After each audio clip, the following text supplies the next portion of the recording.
me, is that something that's, because you're allowed to lien for labor, services, or material that are furnished to the property.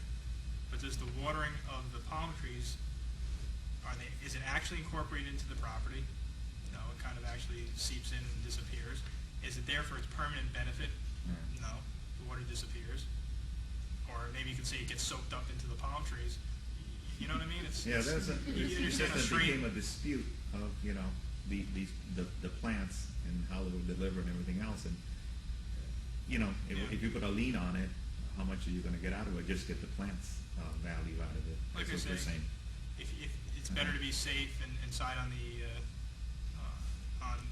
side of caution, err on the side of caution. Right.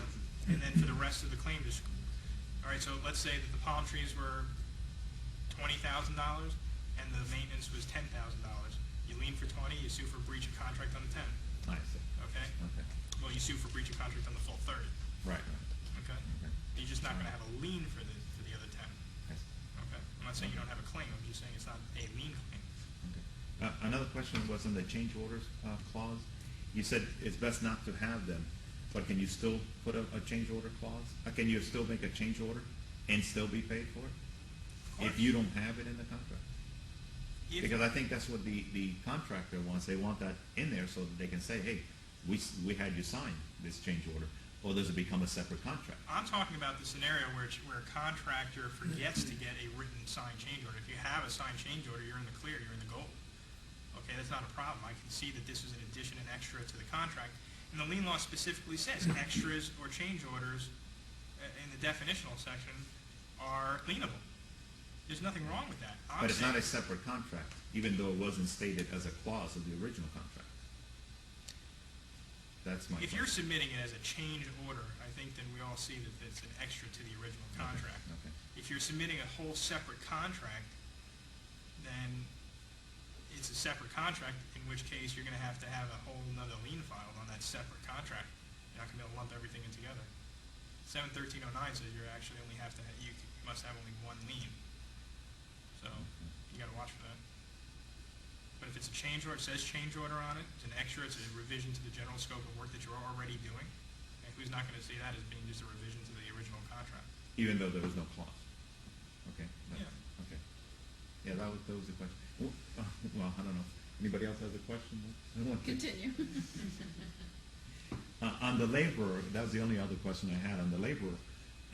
You said, you know, a laborer can place a lien, Right. but a laborer is an individual, and should they do that without an attorney, or can they do it with an attorney at a district court?